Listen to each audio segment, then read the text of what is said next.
ഇനി നമുക്ക് PCB and സ്പൈസിന്റെ എക്സ്പെരിമെന്റ്സിലേക്ക് കിടക്കാം. ആദ്യത്തെ experiment centre tapped full wave rectifier എന്നുള്ളതാണ്. എയിം പറയാം: to familiarize circuit simulation software by the implementation of center tapped full wave rectifier and to observe the waveform on CRO with and without filter.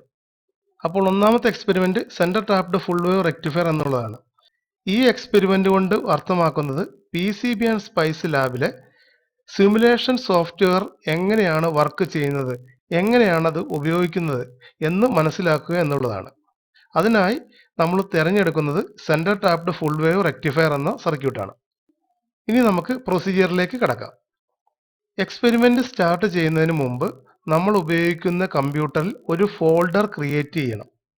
ആ ഫോൾഡറിലായിരിക്കണം ഇനി മുതൽ ചെയ്യുന്ന എല്ലാ എക്സ്പെരിമെന്റ്സിന്റെയും ഫയലുകൾ സൂക്ഷിക്കേണ്ടത്. Okay, അതിനായി ഞാനൊരു ഫോൾഡർ ക്രിയേറ്റ് ചെയ്യാം. മൈ കമ്പ്യൂട്ടർ എടുക്കുന്നു, അതിലൊരു കൺവീനിയന്റ് ഡ്രൈവ് ക്ലിക്ക് ചെയ്യുന്നു. For example personal. അതിൽ ഞാനൊരു ഫോൾഡർ ക്രിയേറ്റ് ചെയ്യണം. റൈറ്റ് ക്ലിക്ക് ചെയ്യുക, ന്യൂ എന്ന് കാണും, അതിൽ ഫോൾഡർ എന്നുള്ള സെലക്ട് ചെയ്യുക. അപ്പോൾ ന്യൂ ഫോൾഡർ എന്ന് വന്നിട്ടുണ്ടാവും. ആ ഫോൾഡർ റീനെയിം ചെയ്യുക. ഇപ്പോൾ ഫോർ എക്സാമ്പിൾ 2020 ELX എന്ന് ഞാൻ കൊടുക്കാം. അപ്പം ഈ ഫോൾഡറിലായിരിക്കും ഇനി നമ്മൾ ചെയ്യുന്ന എല്ലാ എക്സ്പെരിമെന്റിന്റെയും ഫയലുകൾ സൂക്ഷിക്കുന്നത്. ഓക്കെ, ഇനി നമുക്ക് സിമുലേഷൻ സോഫ്റ്റ്വെയർ പരിചയപ്പെടാം. സ്പൈസ് ലാബിൽ നമ്മൾ ഉപയോഗിക്കുന്നത് നാഷണൽ ഇൻസ്ട്രുമെന്റ്സ് എന്ന കമ്പനിയുടെ മൾട്ടിസിം എന്ന സോഫ്റ്റ്വെയർ ആണ്. ഈ സോഫ്റ്റ്വെയർ ഒരു പെയ്ഡ് സോഫ്റ്റ്വെയർ ആണ്, എങ്കിലും എഡ്യൂക്കേഷൻ പർപ്പസിന് വേണ്ടി ഇതിന്റെ ഫ്രീ വെർഷൻ അവൈലബിൾ ആണ്. മൾട്ടിസിം എന്ന് ഒരു ഐക്കൺ ഡെസ്ക്ടോപ്പിൽ കാണും. ആ ഐക്കൺ ക്ലിക്ക് ചെയ്യുക. നമ്മുടെ സോഫ്റ്റ്വെയർ ഓപ്പൺ ആയി വന്നിട്ടുണ്ട്. ഓപ്പൺ ആയി വരുമ്പോൾ തന്നെ ഒരു ന്യൂ ഡിസൈൻ ബൈ ഡിഫോൾട്ട് ആയി ഓപ്പൺ ആയിരിക്കും.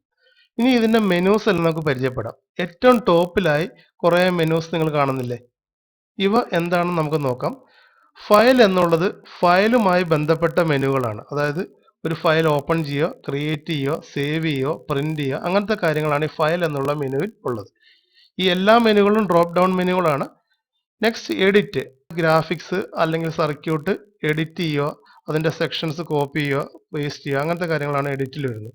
വ്യൂ എന്നുള്ളത് നമുക്ക് എങ്ങനെയാണ് ഇത് വ്യൂ ചെയ്യേണ്ടത്, എന്തൊക്കെ കാര്യങ്ങൾ വ്യൂ ചെയ്യണം, സൂം ചെയ്യണോ, സൂം ചെയ്യണ്ടേ, അങ്ങനത്തെ കാര്യങ്ങളാണ് വ്യൂവിൽ വരുന്നത്. പ്ലേസ് എന്നുള്ളത് ഒരു വളരെ ഇമ്പോർട്ടന്റ് മെനു ആണ്. കമ്പോണൻസും അതുപോലെ വയേഴ്സ്, ജംഗ്ഷൻസ്, ബസ്സുകൾ, അതല്ലെങ്കിൽ ഏതെങ്കിലും ഗ്രാഫിക്സ് എല്ലാം ഇൻസർട്ട് ചെയ്യാൻ വേണ്ടി അല്ലെങ്കിൽ പ്ലേസ് ചെയ്യാൻ വേണ്ടി നമ്മൾ ഉപയോഗിക്കുന്നതാണ് ഈ പ്ലേസ് എന്നുള്ള മെനു. MCU എന്നുള്ളത് സിമുലേഷൻ സമയത്ത് നമുക്ക് സ്റ്റെപ്പ് ബൈ സ്റ്റെപ്പ് ആയിട്ടെല്ലാം സിമുലേറ്റ് ചെയ്യാൻ ഓപ്ഷൻ ഉണ്ട്. അതിനുവേണ്ടിയുള്ള മെനുകളാണ്. സിമുലേറ്റ് എന്നുള്ള മെനുവിലാണ് നമ്മൾ സിമുലേഷൻസ് വേണമോ അല്ലെങ്കിൽ അനാലിസിസ് നടത്തണോ അങ്ങനത്തെ കാര്യങ്ങളെല്ലാം ഈ സിമുലേറ്റ് എന്നുള്ള മെനുവിലാണ്. ദെൻ ട്രാൻസ്ഫർ എന്നൊരു മെനു ഉണ്ട്. നമ്മൾ ചെയ്യുന്ന പ്രോജക്റ്റ് മറ്റുള്ള ഏതെങ്കിലും സോഫ്റ്റ്വെയറിലേക്ക് എക്സ്പോർട്ട് ചെയ്യാനോ ഒക്കെ ഉപയോഗിക്കുന്നതാണ് ട്രാൻസ്ഫർ എന്നുള്ളത്. ദെൻ ടൂൾസ്, നമുക്ക് ഡിഫറെൻറ്റ് ടൈപ്സ് ഓഫ് ടൂൾസ് ഉണ്ട്. നമ്മൾ ഓരോ എക്സ്പെരിമെന്റ്സിലും നമുക്കിത് പരിചയപ്പെടാം. ദെൻ റിപ്പോർട്ട്സ്, നമ്മളുടെ ബില്ല് ഓഫ് മെറ്റീരിയൽസ്, ഏതൊക്കെ മെറ്റീരിയൽസ് ഉപയോഗിച്ചു അതിന്റെ ബില്ല്, അതുപോലെ നെറ്റ് ലിസ്റ്റ് എക്സ്പോർട്ടിങ്, അങ്ങനെ കുറേ കാര്യങ്ങളുണ്ട്. ഓപ്ഷൻസ് എന്ന് പറയുന്നത് ജനറലൈസ് ചെയ്തിട്ടുള്ള ഓപ്ഷൻസ് ആണ്. ഈ സോഫ്റ്റ്വെയറുമായിട്ട് ബന്ധപ്പെട്ട് ഉള്ള ഓപ്ഷൻസ് ആണ് ഇതിൻ്റെ അകത്തുള്ളത്. വിൻഡോ എന്നുള്ളത് നമ്മൾ ഈ കാണുന്ന വിൻഡോകൾ എങ്ങനെ അലൈൻ ചെയ്യണം, അങ്ങനത്തെ കാര്യങ്ങളൊക്കെയാണ് ഈ വിൻഡോയിൽ വരുന്നത്. ഹെൽപ്പ് സോഫ്റ്റ്വെയറിന്റെ ഹെൽപ്പാണ്. ഓക്കെ, ഇതിൻ്റെ അകത്ത് പ്രധാനമായിട്ട് ലെഫ്റ്റ് സൈഡിൽ ഒരു ചെറിയ വിൻഡോ ഉണ്ട്. ഡിസൈൻ ടൂൾ ബോക്സ് എന്നാണ് ആ വിൻഡോയുടെ പേര്. അപ്പം നമ്മൾ ഉപയോഗിക്കുന്ന ഫയലുകളുടെ എല്ലാം ഡീറ്റെയിൽസ് ഈ ലെഫ്റ്റ് സൈഡിൽ കാണാൻ പറ്റും. അതിൻ്റെ താഴെ തന്നെ 3 സബ് ടാബുകളുണ്ട്. അപ്പം അത് നമുക്ക് ഓരോന്നും എന്താന്നുള്ളത് ഓരോ പ്രോജക്റ്റുകളും ചെയ്യുമ്പോൾ എന്താന്ന് മനസ്സിലാവും. ഇനി വലതുവശത്ത് കാണുന്ന ഈ ഭാഗത്താണ് നമ്മളുടെ സർക്യൂട്ട് വരയ്ക്കുകയും അത് സിമുലേറ്റ് ചെയ്യുകയും ചെയ്യേണ്ടത്. അപ്പോൾ ഇങ്ങനെ സർക്യൂട്ട് വരയ്ക്കുകയും സിമുലേറ്റ് ചെയ്യുകയും ചെയ്യുമ്പോൾ അതിനെ സപ്പോർട്ട് ചെയ്യാൻ വേണ്ടിയുള്ള ഇൻസ്ട്രുമെന്റ്സ് ആണ് വലതുവശത്ത്. ലാസ്റ്റ് കുറേ ഇൻസ്ട്രുമെന്റ്സ് ഉണ്ട്. അതിൻ്റെ അകത്ത് മൾട്ടിമീറ്റർ ഉണ്ട്, ഫംഗ്ഷൻ ജനറേറ്റർ ഉണ്ട്, അതുപോലെ വാട്ട് മീറ്റർ, ഓസിലോസ്കോപ്പ്, അങ്ങനെ പല ഇൻസ്ട്രുമെന്റ്സ് ഉണ്ട്. അത് നമ്മൾ ഓരോ എക്സ്പെരിമെന്റ്സിൽ നമുക്ക് ആവശ്യമുള്ളത് അവിടെ നിന്ന് നമുക്ക് എടുത്തു വെക്കാവുന്നതാണ്. അതുപോലെ താഴെ കമ്മ്യൂണിക്കേഷൻ വിൻഡോ ഉണ്ട്. നമ്മളുടെ സർക്യൂട്ടിൽ എന്തെങ്കിലും എറർ ഉണ്ടോ അല്ലെങ്കിൽ അങ്ങനത്തെ കാര്യങ്ങളെല്ലാം കമ്മ്യൂണിക്കേറ്റ് ചെയ്യുന്നത് താഴെയുള്ള വിൻഡോയിലായിരിക്കും. ആ വിൻഡോയും മൾട്ടിപ്പിൾ സബ് വിൻഡോകളുണ്ട്. ഓക്കെ, ഇനി നമുക്ക് centre tapped full wave rectifier എന്ന എക്സ്പെരിമെന്റ് സ്റ്റാർട്ട് ചെയ്യാം. ഓൾറെഡി ന്യൂ ഡിസൈൻ ഉണ്ട്. ഈ ഡിസൈൻ സേവ് ചെയ്യുക എന്നുള്ളതാണ് first step. File, save as എന്ന് കൊടുക്കുക. എവിടെയാണോ നമ്മളുടെ ഫോൾഡർ ഇരിക്കുന്നത് ആ ഫോൾഡർ സെലക്ട് ചെയ്യുക. അവിടെ ഒരു കൺവീനിയന്റ് നെയിമോട് കൂടി ഇത് സേവ് ചെയ്യുക. അപ്പം നമ്മളുടെ ഫോൾഡർ ഇരിക്കുന്നത് ഡി എന്ന് പറയുന്ന ഡ്രൈവിലാണ് 2020 ELX. ഓക്കെ, ഇവിടെ ഫസ്റ്റ് എക്സ്പെരിമെന്റിന്റെ പേര് തന്നെ ഞാൻ കൊടുക്കാം, 01 centre tapped full wave rectifier. Save എന്ന് കൊടുക്കുന്ന ഉടനെ ആ ഡിസൈനിന്റെ പേര് നിങ്ങൾ ലെഫ്റ്റ് സൈഡിൽ കാണുന്നുണ്ടാവും, ആ പേര് ഇവിടെ വന്നിട്ടുണ്ടാവും, ആ ഡിസൈൻ ടൂൾ ബോക്സിൽ വന്നിട്ടുണ്ടാവും. അതുപോലെ തന്നെ നമ്മുടെ ഡിസൈൻ വിൻഡോയുടെ താഴെ ആ പേര് വന്നിട്ടുണ്ടാവും, ആ ടൈറ്റിൽ ബാറിലും ആ പേര് വന്നിട്ടുണ്ടാവും. അപ്പോൾ നമ്മൾ ഓരോ എക്സ്പെരിമെന്റ് ചെയ്യുമ്പോഴും വളരെയധികം ശ്രദ്ധിക്കണം, അത് എപ്പോഴും സേവ് ചെയ്യണം.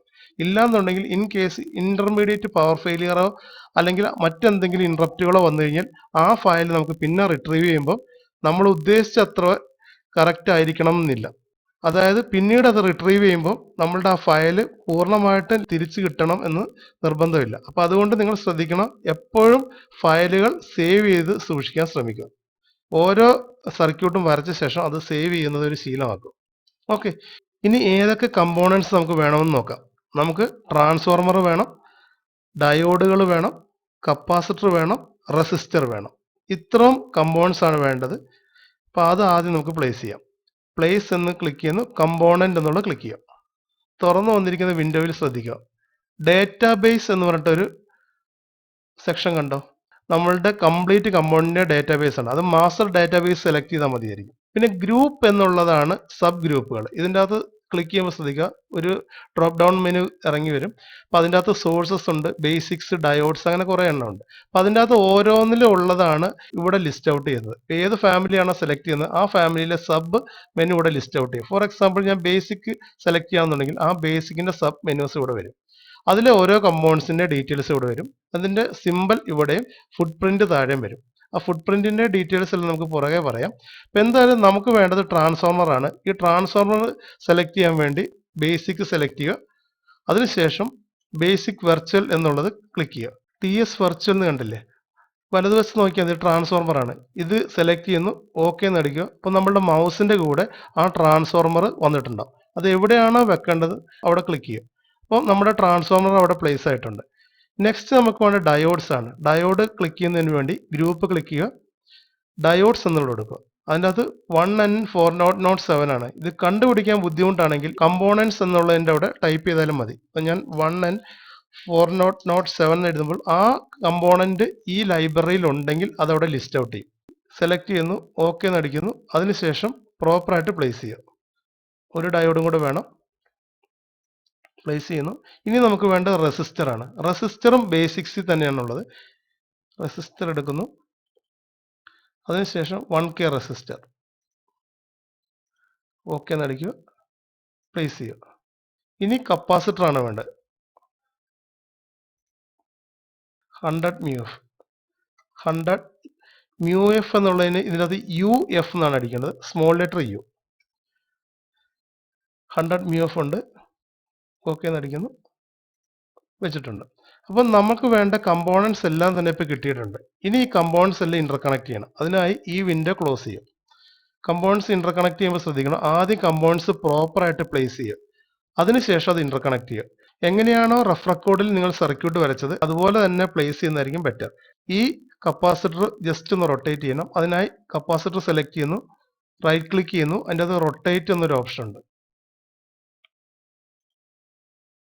അതിനുശേഷം റെസിസ്റ്ററും ഇതുപോലെ റൊട്ടേറ്റ് ചെയ്യുക. അതിനുശേഷം പ്രോപ്പറായിട്ട് വെക്കുന്നു. ഈ റെസിസ്റ്റർ ഒരു ലോഡ് റെസിസ്റ്റർ ആയിട്ടാണ് ഇതിൻ്റെ അകത്ത് ആക്ട് ചെയ്യുന്നത്, കപ്പാസിറ്റർ ഫിൽട്ടർ ആയിട്ടും. ഇനി കണക്ഷൻസ് കൊടുക്കാം. കണക്ഷൻസ് കൊടുക്കുന്നതിന് വേണ്ടി ഏതെങ്കിലും ഒരു കമ്പോണൻസിന്റെ ടെർമിനലിലോട്ട് മൗസ് കൊണ്ടുവരുമ്പോൾ തന്നെ ആ മൗസിന്റെ ഷേപ്പ് മാറുന്നത് കാണുന്നുണ്ടാവും. ഇത് വ്യക്തമായിട്ട് കാണുന്നില്ല എന്നുണ്ടെങ്കിൽ ജസ്റ്റ് ഒന്ന് സൂം ചെയ്ത് കാണിക്കാം. വ്യൂ ക്ലിക്ക് ചെയ്യുന്നു, സൂം ഇൻ എന്നൊരു ഓപ്ഷൻ ഉണ്ട്, ക്ലിക്ക് ചെയ്യുന്നു, കണക്ഷൻസ് കൊടുക്കുന്നു. അപ്പോൾ ഒരു ഡയോഡ് ഓക്കെ ആയിട്ടുണ്ട്, സെക്കൻഡ് ഡയോഡ് ഓക്കെ.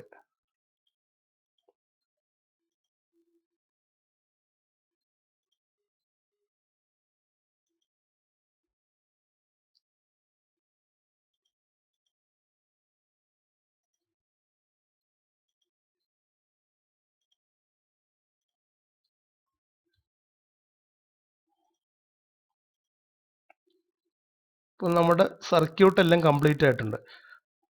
പക്ഷെ സിമുലേറ്റ് ചെയ്യുമ്പോൾ ശ്രദ്ധിക്കുക, ഏത് സിമുലേഷൻ സർക്യൂട്ടും വർക്ക് ചെയ്യണമെന്നുണ്ടെങ്കിൽ ഒരു ഗ്രൗണ്ട് നിർബന്ധമാണ്. അപ്പോൾ ആ ഗ്രൗണ്ട് നമുക്ക് പ്ലേസ് ചെയ്യാം. അതുപോലെ തന്നെ ഇതിൻ്റെ അകത്ത് ട്രാൻസ്ഫോമറിൽ ഇൻപുട്ട് AC വോൾട്ടേജ് വേണം. ആ AC വോൾട്ടേജും ഗ്രൗണ്ട് നമുക്ക് ഫിക്സ് ചെയ്യാം. അതിനായി പ്ലേസ് ക്ലിക്ക് ചെയ്യുന്നു, കമ്പോണന്റ് എന്നുള്ള എടുക്കുക, സോഴ്സസ് എടുക്കുന്നു. അതിനുശേഷം പവർ സോഴ്സസ് ഉണ്ട്.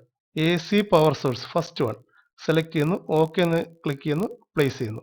അതിനുശേഷം താഴെ കണ്ട ഗ്രൗണ്ട് എന്നൊരു ഓപ്ഷൻ ഉണ്ട്, അത് ക്ലിക്ക് ചെയ്യുക, ഓക്കെ എന്നടിക്കുക, ഗ്രൗണ്ട് പ്ലേസ് ചെയ്യുന്നു.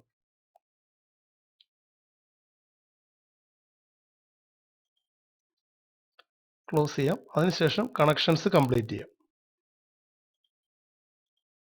Ground okay.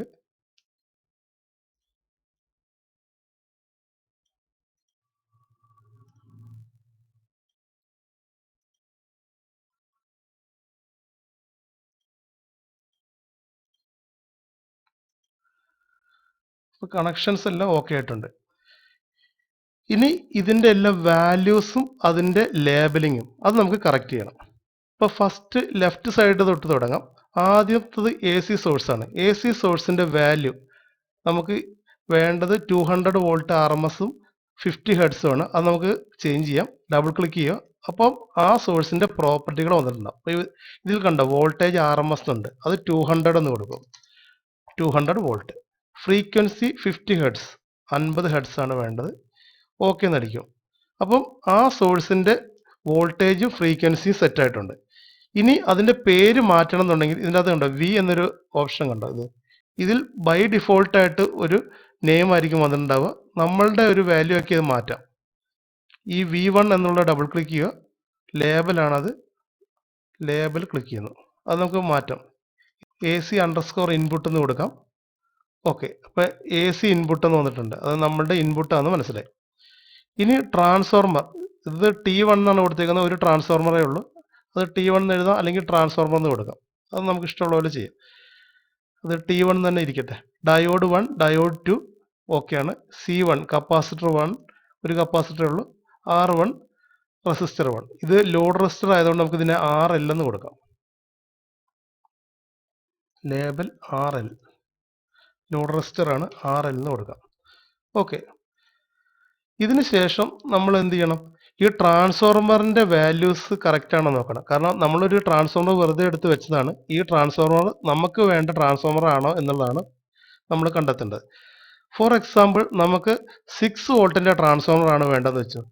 അതായത് പ്രൈമറിയിൽ 220 വോൾട്ട് കൊടുക്കുമ്പോൾ സെക്കൻഡറി നമുക്ക് 6 വോൾട്ട് കിട്ടണം. അപ്പോൾ ഈ ട്രാൻസ്ഫോർമറിൻ്റെ പ്രോപ്പർട്ടി ഒന്ന് എടുത്തു നോക്കാം. ഈ പ്രോപ്പർട്ടിയിൽ ഒരു ഓപ്ഷൻ ഉണ്ട്, primary to secondary turn ratio. Primary to secondary turn ratio എന്നുള്ളത്, അത് വോൾട്ടേജ് റേഷ്യോ തന്നെയായിരിക്കും. അപ്പോൾ നമുക്ക് ആ റേഷ്യോ കണ്ടുപിടിക്കാം. അതിനെ കാൽക്കുലേറ്റർ എടുക്കാം. സെക്കൻഡറിയിൽ നമുക്ക് വേണ്ടത് എത്രയാണ്, 220, സെക്കൻഡറിയിൽ നമുക്ക് വേണ്ടത് 6 വോൾട്ട് ആണ്, പ്രൈമറിയിൽ 220. ഇപ്പം 220 ഡിവൈഡ് ബൈ 6 ഏകദേശം എത്ര കിട്ടുന്നുണ്ട് നോക്കുക. 36.66 ആണ്. അത് നമുക്ക് അറൗണ്ട് 37 ആയിട്ട് എഴുതാം. അപ്പോൾ നമ്മൾ ഇവിടെ പ്രൈമറി ടു സെക്കൻഡറിയിൽ 37 എന്ന് എൻ്റർ ചെയ്യുന്നു. അതായത് നമ്മളുടെ ഈ transformer 6 volt step down transformer ആയിട്ട് മാറിയിട്ടുണ്ട്. കപ്പാസിറ്റർ ഫിൽറ്റർ ഓക്കെയാണ്, ലോഡ് റെസിസ്റ്റൻസ് ഓക്കെയാണ്. ഇത്ര ആയിക്കഴിഞ്ഞാൽ നമ്മുടെ സർക്യൂട്ട് എല്ലാം കംപ്ലീറ്റ് ആയിട്ടുണ്ട്. ഇനി നമുക്കിത് സിമുലേറ്റ് ചെയ്യണം. എങ്ങനെ നമുക്ക് സിമുലേറ്റ് ചെയ്യാന്നുള്ളതാണ് ക്വസ്റ്റ്യൻ. ഇത് സിമുലേറ്റ് ചെയ്യുമ്പോൾ വേവ് ഫോംസ് ആണ് ജനറേറ്റ് ചെയ്യപ്പെടുന്നത്. ആ വേവ് ഫോംസ് കാണുന്നതിന് വേണ്ടി നമുക്കൊരു CRO ആവശ്യമാണ്. അതിനായി നമ്മൾ റൈറ്റ് സൈഡിലെ ഇൻസ്ട്രുമെന്റ് പാനലിൽ നിന്ന് CRO എടുക്കും. ഇപ്പം നിങ്ങൾക്ക് നോക്കാം, multimeter, function generator, watt meter, oscilloscope. ഈ ഓസിലോസ്കോപ്പ് ക്ലിക്ക് ചെയ്യുന്നു, ഇവിടെ പ്ലേസ് ചെയ്യുന്നു. അപ്പോൾ ഈ ഓസിലോസ്കോപ്പിന്റെ പ്രത്യേകത എന്ന് പറയുന്നത്, ഇത് 2 ചാനൽ ഓസിലോസ്കോപ്പാണ്. 2 ചാനലുണ്ട്. A എന്ന് പറഞ്ഞ ചാനലുണ്ട്, B എന്ന് പറഞ്ഞ ചാനലുണ്ട്. ഈ A എന്ന് പറയുന്ന ചാനലിൽ കണ്ട 2 വയറുകൾ, ആ നടുക്കുള്ളത് പോസിറ്റീവ് ലീഡും കുറച്ച് അകന്ന് നിൽക്കുന്നത് നെഗറ്റീവ് ലീഡുമാണ്. നമുക്ക് നെഗറ്റീവ് ലീഡ്സ് എല്ലാം തന്നെ ഗ്രൗണ്ടിലേക്ക് കണക്ട് ചെയ്യാം. ഗ്രൗണ്ടിലേക്ക് കണക്ട് ചെയ്യുന്നു. നെഗറ്റീവ് ലീഡ്സ് 2 ചാനലിന്റെ ഗ്രൗണ്ടിലേക്ക് കണക്ട് ചെയ്യുന്നുണ്ട്. പോസിറ്റീവ് ലീഡ് ഒന്ന് ഇൻപുട്ടിലേക്കും, ഇതിൻ്റെ അകത്ത് ഇൻപുട്ട് എന്ന് പറയുന്നത് ട്രാൻസ്ഫോമറിന്റെ ഔട്ട്പുട്ടാണ്. അപ്പോൾ ഇൻപുട്ടിലേക്ക് കണക്ട് ചെയ്യാം.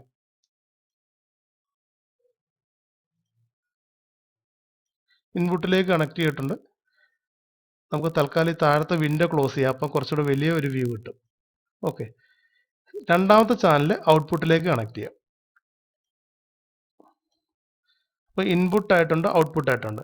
ഇനി ഈ CROയുടെ പ്രത്യേകത പറയാം. ഈ ഓസിലോസ്കോപ്പിൽ ഡബിൾ ക്ലിക്ക് ചെയ്താൽ ഒരു വിൻഡോ തുറന്നു വരും. ഈ വിൻഡോയിൽ ബ്ലാക്ക് ഷെയ്ഡിൽ കാണുന്ന സ്ഥലത്തായിരിക്കും വേവ് ഫോം കാണുക. ഇത് വർക്ക് ചെയ്യുമ്പോൾ ഈ ബ്ലാക്ക് സ്ഥലത്തായിരിക്കും വേവ് ഫോം പ്രത്യക്ഷപ്പെടുന്നത്. ഇതിന്റെ സ്കെയിലെല്ലാം സാധാരണ CROയുടെ പോലെ തന്നെ ടൈം ബേസ് സ്കെയിൽ താഴെയുണ്ട്. അത് ക്ലിക്ക് ചെയ്ത് കഴിഞ്ഞാൽ അത് മാറ്റാൻ ഓപ്ഷൻ ഉണ്ട്. അത് കൂട്ടാനോ കുറയ്ക്കാനോ ഓപ്ഷൻസ് ഉണ്ട്.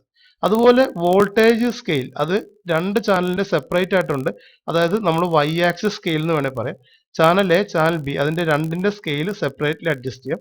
അതുപോലെ തന്നെ പൊസിഷനും X ആക്സിസിൽ പൊസിഷൻ അഡ്ജസ്റ്റ് ചെയ്യാം, Y ആക്സിസിൽ ഇൻഡിവിജ്വലി പൊസിഷൻസ് അഡ്ജസ്റ്റ് ചെയ്യാം. പിന്നുള്ളത് സാധാരണ CROകളിൽ ഉള്ളതുപോലെ തന്നെ AC, ഗ്രൗണ്ട്, DC 3 ഓപ്ഷൻ ഉണ്ട്. DC-യിൽ നമുക്ക് ഇടാം, അല്ലെങ്കിൽ AC-യിൽ ഇടാം. ഗ്രൗണ്ട് മീൻസ് ഗ്രൗണ്ട് ലെവൽ കാണിക്കും. ഇത്തരം കാര്യങ്ങൾ തൽക്കാലം അറിഞ്ഞിരിക്കുക. ഇതാണ് നമ്മളുടെ ഓസിലോസ്കോപ്പിന്റെ യൂസർ ഇന്റർഫേസ്. ഇനി ഇത് ക്ലോസ് ചെയ്യാം.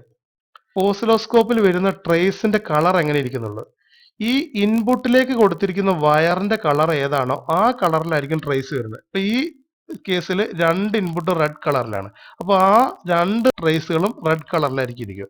അത് ഒന്ന് മാറ്റുന്നതിന് വേണ്ടി നമുക്ക് ആ പോയിന്റുകൾ, നമ്മൾ ഈ ടാപ്പിംഗ് പോയിന്റുകൾ ഒന്ന് പേര് കൊടുക്കുക. ഫോർ എക്സാമ്പിൾ ഫസ്റ്റ് ഇൻപുട്ട് എക്ക് ഇൻപുട്ട് എന്നാണെങ്കിൽ നമുക്ക് ഈ വരുന്ന പോയിന്റിൽ നമുക്ക് ഇൻപുട്ട് എന്ന് റെപ്രസെന്റ് ചെയ്യും. അതിനായിട്ട് ആ വയർ ക്ലിക്ക് ചെയ്യുന്നു, ഡബിൾ ക്ലിക്ക് ചെയ്യും. അപ്പോൾ അതിന്റെ പ്രോപ്പർട്ടി വരും, നെറ്റ് നെയിം എന്ന് പറഞ്ഞിട്ട് വരും. അവിടെ നമ്മളൊരു പേര് കൊടുക്കുക. ഇൻപുട്ട് ആയതുകൊണ്ട് ഞാൻ ഇന്നെന്ന് എഴുതാം. ആ ഇന്നെന്ന് എഴുതിയേക്കുന്നത് ഈ വയറിന്റെ മുകളിൽ കാണണോ എന്നുള്ളതാണ് ഈ ചോദിക്കുന്നത്. ഷോ നെറ്റ് നെയിം എന്നുള്ളത് അത് ടിക്ക് ചെയ്ത് കഴിഞ്ഞാൽ ഈ വയറിന്റെ അവിടെ കാണിക്കും. ഇത് ടിക്ക് ചെയ്തിട്ട് അപ്ലൈ ചെയ്ത് കാണിക്കാം. കണ്ടോ, അതിവിടെ വന്നിട്ടുണ്ട്. ഇതിന്റെ അർത്ഥം ഇതാണ് ഇന്നെന്ന് പറയുന്ന പോയിന്റ് എന്നർത്ഥം. അതിന്റെ കളറാണ് ഈ കാണിക്കുന്നത്. നമുക്കൊരു കുറച്ച് ഡാർക്ക് പച്ച കൊടുക്കാം.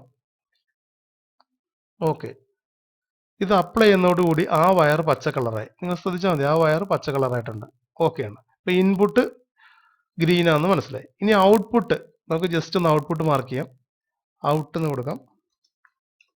അതിനുശേഷം അപ്ലൈ ചെയ്യുന്നു. കണ്ടോ, ഔട്ട് എന്ന് വന്നിട്ടുണ്ട്. കളർ നമുക്കൊന്ന് നോക്കാം. കുറച്ചൊരു യെല്ലോയിഷ് കളർ കൊടുക്കാം. ഓക്കെ, ഔട്ട്പുട്ട് യെല്ലോ കളറാണ്, ഇൻപുട്ട് ഗ്രീൻ കളറാണ്. ഇനി ഇത് സേവ് ചെയ്യുക. സേവ് ചെയ്യാൻ മറക്കരുത്, ജസ്റ്റ് സേവ് ചെയ്യുക. അപ്പോൾ നമ്മുടെ സർക്യൂട്ട് ഡയഗ്രം സേവ് ആയിട്ടുണ്ട്. ഇനി ആദ്യത്തെ എക്സ്പെരിമെന്റ് എന്ന് പറയുന്നത് full wave rectifier without capacitor എന്നുള്ളതാണ്. അപ്പോൾ ഈ കപ്പാസിറ്റർ ഉണ്ടാകാൻ പാടില്ല. അപ്പോൾ നമുക്ക് എന്ത് ചെയ്യണം, ഈ കപ്പാസിറ്ററിന്റെ കണക്ഷൻസ് തൽക്കാലം ഡിലീറ്റ് ചെയ്യാം. അപ്പോൾ ഈ കപ്പാസിറ്റർ നമ്മുടെ സർക്യൂട്ടിലില്ല. അപ്പോൾ ഈ സർക്യൂട്ടിൽ ലോഡ് റെസിസ്റ്റൻസ് ഉണ്ട്, പക്ഷെ കപ്പാസിറ്റർ ഇല്ല. അതായത് full wave rectifier without capacitor ആണ് ഈ സർക്യൂട്ട്. ഇനി നമുക്കിത് സിമുലേറ്റ് ചെയ്യാം. അതിനായി സിമുലേറ്റ് എന്നുള്ളത് ക്ലിക്ക് ചെയ്യുക, റൺ എന്ന് കൊടുക്കുക. ഇപ്പോൾ ഈ സർക്യൂട്ട് വർക്ക് ചെയ്യുന്നുണ്ട്, റണ്ണിങ് കണ്ടീഷനിലാണ്. ഇനി ഇതിന്റെ വേവ് ഫോം നോക്കാം. വേവ് ഫോം നോക്കുന്നതിന് വേണ്ടി CRO ഡബിൾ ക്ലിക്ക് ചെയ്യും. ഇപ്പൊ കണ്ടോ, വേവ് ഫോം കണ്ടോ? അതിൻ്റെ അകത്ത് യെല്ലോ കളറിലുള്ളത് ഔട്ട്പുട്ടും ഗ്രീൻ കളറിലുള്ളത് ഇൻപുട്ടും ആണ്. ഓക്കെ, ഇതിന്റെ ടൈം സ്കെയിൽ മാറ്റുന്നതിന് വേണ്ടി ഈ ടൈം സ്കെയിൽ ക്ലിക്ക് ചെയ്യുക. കണ്ടത് കൂട്ടുകയോ കുറയ്ക്കുകയോ ചെയ്യാം. അതുപോലെ വോൾട്ടേജ് ഡിവിഷൻ ഓരോ ചാനലിനും സെപ്പറേറ്റ് ആണ്. ഫസ്റ്റ് ചാനലിൽ നമുക്ക് നോക്കാം. ഫസ്റ്റ് ചാനൽ ഇൻപുട്ടാണ്. ഇൻപുട്ട് നമുക്ക് കൂട്ടി നോക്കാം. കൂടുന്നുണ്ട്.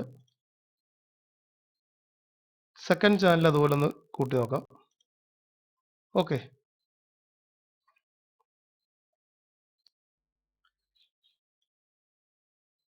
ഇനി ഈ വേവ് ഫോം നമുക്ക് സ്റ്റില്ലായിട്ട് കാണണം എന്നുണ്ടെങ്കിൽ ജസ്റ്റ് സിമുലേഷൻ ഒന്ന് ഓഫ് ചെയ്താൽ മതി. പോസ് ചെയ്യുക, സ്റ്റോപ്പ് ചെയ്യുക ചെയ്യുക. ഇപ്പം കണ്ടില്ലേ, ഈ വേവ് ഫോം സ്റ്റില്ലായിട്ടുണ്ട്. വലുതായിട്ട് ഈ വേവ് ഫോം സ്റ്റില്ലാകുമ്പോഴും ഇതിന്റെ ടൈം പെർ ഡിവിഷനും വോൾട്ടേജ് പെർ ഡിവിഷനും നമുക്ക് ഷിഫ്റ്റ് ചെയ്യാം.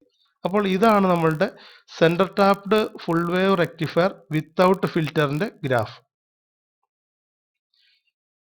ഈ യെല്ലോ ഗ്രാഫ് അല്പം താഴ്ന്നു നിൽക്കാൻ കാരണം ഡയോഡിന്റെ ഡ്രോപ്പ് കാരണമാണ്. ഓക്കെ, ഇനി നമുക്ക് സിമുലേഷൻ സ്റ്റോപ്പ് ചെയ്യാം. സ്റ്റോപ്പ് സിമുലേഷൻ കൊടുക്കുന്നു. ഈ വിൻഡോ ക്ലോസ് ചെയ്യുന്നു. ഇനി നമുക്ക് വിത്ത് ഫിൽറ്റർ കണ്ടുപിടിക്കണം. വിത്ത് ഫിൽറ്റർ കണ്ടുപിടിക്കുന്നതിന് വേണ്ടി നമ്മൾ കപ്പാസിറ്ററിന്റെ കണക്ഷൻസ് കംപ്ലീറ്റ് ചെയ്യുന്നു. കപ്പാസിറ്ററിൽ നിന്ന് ഔട്ട്പുട്ടിലേക്ക് കണക്ഷൻ കൊടുക്കുന്നു. അപ്പം ഫിൽറ്റർ ഉണ്ട്. ഇനി ഇതൊന്ന് സിമുലേറ്റ് ചെയ്ത് നോക്കാം. സിമുലേറ്റ് എന്ന് എടുക്കുന്നു, റൺ എന്ന് കൊടുക്കുന്നു. ജസ്റ്റ് ഡബിൾ ക്ലിക്ക് ചെയ്യുന്നു. കണ്ടോ, ഇതാണ് വിത്ത് ഫിൽറ്ററിന്റെ ഇൻപുട്ടും ഔട്ട്പുട്ടും വേവ് ഫോം. ഇതിന്റെ വ്യത്യാസം നിങ്ങൾ ശ്രദ്ധിച്ചോ? ഫിൽറ്റർ വന്നതോടുകൂടി output wave form almost straight ആയി. ചെറിയ റിപ്പിൾ ഉണ്ട്, എങ്കിലും അത് ഓൾമോസ്റ്റ് സ്ട്രൈറ്റ് ആയിട്ടുണ്ട്. ഇത് നമുക്ക് സ്റ്റില്ലാക്കാം. അതിനുവേണ്ടി സിമുലേഷൻ പോസ് ചെയ്യുന്നു. എന്നിട്ട് സ്കെയിൽ ഒന്ന് കൂട്ടി നോക്കാം. ഇതാണ് center tapped full wave rectifier with filter. Okay, അപ്പോൾ നമ്മൾ center tapped full wave rectifier with ഫിൽറ്ററും വിത്തൗട്ട് ഫിൽറ്ററും ചെയ്തിട്ടുണ്ട്. ഇനി ഈ ഫിൽറ്ററിൽ എന്തെങ്കിലും വേരിയേഷൻസ് ഉണ്ടെങ്കിൽ എന്ത് സംഭവിക്കും നമുക്ക് ജസ്റ്റ് ഒന്ന് നോക്കാം. അതായത് ഫിൽറ്റർ കപ്പാസിറ്റർ ഒന്ന് കുറച്ച് നോക്കാം എന്താണ് സംഭവിക്കുന്നത്. ക്ലോസ് ചെയ്യുന്നു, സിമുലേഷൻ സ്റ്റോപ്പ് ചെയ്യുന്നു. അതിനുശേഷം ഫിൽറ്റർ കപ്പാസിറ്ററിന്റെ വാല്യൂ ഒന്ന് കുറയ്ക്കുന്നു. 100 μF എന്നുള്ളത് ഒരു 10 μF ആക്കിയാൽ എന്ത് സംഭവിക്കും നോക്കാം. 10 μF ആക്കുന്നതിന് വേണ്ടി അതിന്റെ പ്രോപ്പർട്ടി മാത്രം ചേഞ്ച് ചെയ്താൽ മതി. വേറെ 10 μFന്റെ കപ്പാസിറ്റർ അവിടെ പ്ലേസ് ചെയ്യണമെന്നില്ല. വീണ്ടും സിമുലേഷൻ സ്റ്റാർട്ട് ചെയ്യുക. റൺ കൊടുക്കുന്നു. CRO ഡബിൾ ക്ലിക്ക് ചെയ്യുന്നു. വ്യത്യാസം നിങ്ങൾ ശ്രദ്ധിച്ചോ? അതായത് റിപ്പിൾസ് കൂടിയിട്ടുണ്ട്. ഫിൽറ്റർ കപ്പാസിറ്ററിന്റെ വാല്യൂ കുറഞ്ഞു കഴിഞ്ഞാൽ റിപ്പിൾസ് കൂടുന്നു, മനസ്സിലായല്ലോ. ഓക്കെ, ഇത് സ്റ്റോപ്പ് ചെയ്യാം. ഇനി അടുത്തത് വീണ്ടും നമുക്ക് കപ്പാസിറ്റർ വാല്യൂ പഴയതുപോലെ തന്നെ ആക്കാം. അതായത് 100 μF തന്നെ ആക്കുന്നു. അതിനുശേഷം റെസിസ്റ്റൻസ് കുറയ്ക്കുക. ഇതിപ്പോൾ 100K ആണ്, അതൊരു 100 ഓം ആക്കി നോക്കാം.